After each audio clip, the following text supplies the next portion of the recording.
For Creamer Media's Polity, I'm Sashnee Moodley. Researcher and analyst Professor Raymond Suttner joins me to discuss January 8, Any ANC Message. Welcome, Professor. Thank you. In your article, you make no reference to what the ANC said in its anniversary message. Why is this? Well, I didn't think they said much. When I looked at you see, I actually wrote this article a week before. And I thought, let me see what they say. If they say anything that requires modification, I will do so. And I looked at this statement, and it was just the same cliches as before. Yesterday, Sydney Mufamadi from the Stalwarts was placing a lot of weight on the ANC declaring this the year of unity in action. Now, unity in action is a cliche. It's like people have been saying that for about 30 years. So what's so important about that? And if that is a reason, that's not a reason to alter what I said. What I wrote about was really a sense of sorrow that people have. For them, the ANC meant a lot, especially at the time of the January the 8th statement.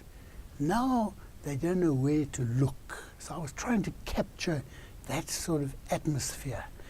And I also think that when people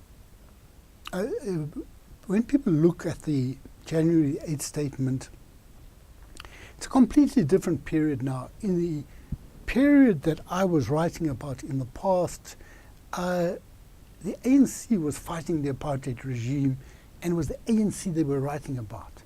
Now there is a new factor, there's government.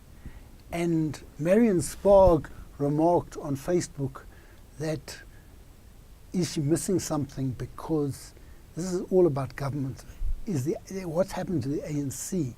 And I think there's something very important which has got nothing to do with Zuma and the wrongs of Zuma and the rights of Zuma, and that is the relationship between the ANC and an ANC-led government.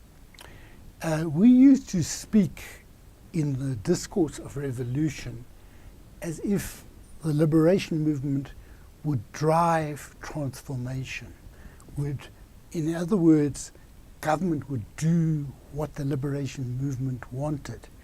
Now, what's happened since 1994 has in fact been where a lot of ANC statements have really been in support of government. I remember when I was in Parliament in 1994, and Jackson Mthembu was ANC publicity head. A lot of his statements were really defending the minister of this and the minister of that. And I was asking myself, now where does the ANC come into this? There's ANC and there's government. Now, ANC may see itself as having to support government, but government in reality is not co-governing with the ANC. This is something that has not been spelt out properly. It does not decide on something, then go back to ANC structures. If there's an ANC broad policy that you must stabilize the economy, end corruption, the relevant department has to decide how to deal with that, what procedures to follow to make it into a white paper or a green paper, and then make it into legislation. Now, they may consult with stakeholders. They decide who the stakeholders are. And because of this process, because of the specialized nature of governance, to make legislation is not like making a resolution at a policy conference condemning imperialism and white monopoly capitalism and this, that, and the other. You have to make something into a form that can be a law that will stand up when it goes to court, if it goes to court. So there's a lot of specialization involved. Now, because of this failure to define lines of accountability, you see, I'm not sure that government can be said to be accountable to the ANC, even if the ANC is the majority. Government is there to represent all the people of South Africa, so that it's not so simple as to say for the Secretary General to call in the Minister. There's something that is not completely correct about that. Now, but at the same time, there is a problem that arises in that, especially in the early years, the ANC had a particular economic orientation that was transformational, called growth through redistribution. But inside the finance ministry and related ministries, it was decided to adopt GEAR, the growth, economic and redistribution policy, conservative macroeconomic policy. That policy never went to the ANC. It was announced and it was said, this is non-negotiable. But it was announced not just as government policy, but also as ANC policy. I was in the leadership of the ANC at the time. I never saw the document, although I was told I was bound by it. And we argued quite a lot about this. Now, I think what happened there is really that the finance ministry decided that it had to call in specialists in the light of the economic stability that the new democratic South Africa needed. It didn't want investors to just flee. It wanted to have stability, and the way in which they decided to pursue it was this macroeconomic policy. Now, I don't agree with Gia, but I think there is a case for some caution in that context, and that policy is still pursued today. And I think there is a need for caution in the situation that South Africa is facing a situation with very little investment coming in. On the other hand, if it had been debated more broadly before deciding, people may have argued that if you go for such a low deficit, which is the aim, low inflation, what they used to say, Trevor Manuel used to say, all the basics, fundamentals are in place. That was low deficit, low inflation, but employment was not part of those fundamentals. So we've had in South Africa, the real unemployment is something like 40 to 45%.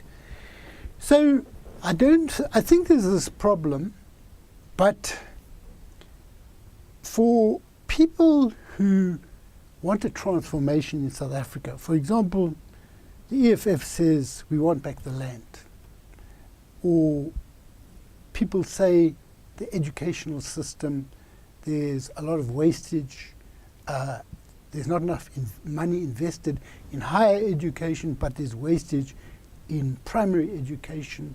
They've not got basic facilities, things like that. Now, in such a situation, in my view, and it also applies not just land, but also rural development, whose voice is heard. The government may decide to just go ahead without consultation, but when it consults, it has its preferred interlocutors or people with whom to talk. Now, if we have a view that the direction of land distribution should be changed, there's nothing in the Constitution that prevents more drastic action on land restitution than has happened up till now.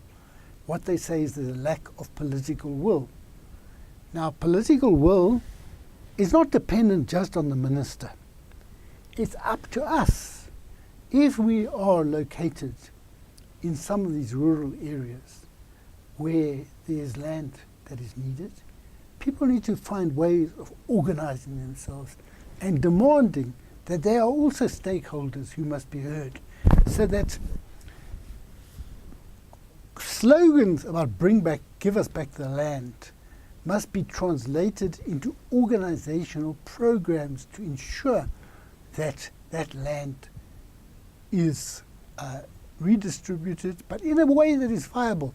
No point in giving land to people without the various instruments that will make it viable. They will need fertilizer, they will need certain machinery for mechanization, or whatever it is, depending on the type of crops. There's a lot of things that are needed. So that what I think is lacking is a sense that citizens stand passive waiting for service delivery instead of having plans for how they will realize the claims that they make and the demands that they make, which are being backed at the level of slogans, but not being backed with plans. It's of course quite difficult. You have an organization like Equal Education, which produced a very good critique of the matric results, have 5,000 members, getting resources to support that membership, to transport that membership. They have some donor funding, they have some membership funding, but it's very difficult to do that, especially in the long distances between different places, and inevitably leads to some areas not being covered, whether in education or land claims and a number of other things. But I think those are some of the problems that arose. If you go back now to the January the 8th statement, it was a statement about government and about clean government and all that sort of thing. But my argument is it must not be left entirely in the hands of those who hold power. We as citizens need to find ways of asserting our voice, our power. What can be done to ensure that there is a democratic and transformatory process for the future? Well, this is is covered partly by what I said, by who is a stakeholder, that we must not leave it to government processes to determine who are stakeholders, but also initiatives for transformation need not be initiated by government only. If you want transformation, you can put some things on the table and demand that legislation be provided to realize them, or that government resources be ploughed into doing this and that. You have situations the other day where, if it's quoted correctly, some people have been waiting over 20 years for houses in Soweto, and Mantashe says patience is a virtue. Now, you can't have that sort of statement of a minister, and I think it's very important that the people who have waited that long need to ensure that their needs are prioritized, and that money is not diverted, because that's a problem. But the reason is not only, you see, each case is different. Some cases there's corruption, but in some cases like education, money is not spent fully. In healthcare, money is not spent entirely, number of others. So the way in which we realize the transformatory and democratic potential of South Africa needs a democratic intervention of ordinary citizens located in a number of different places. Thank you, Professor. Thank you very much. That was Professor Raymond Suttner speaking to Creamer Media's Polity about January 8th, any ANC message.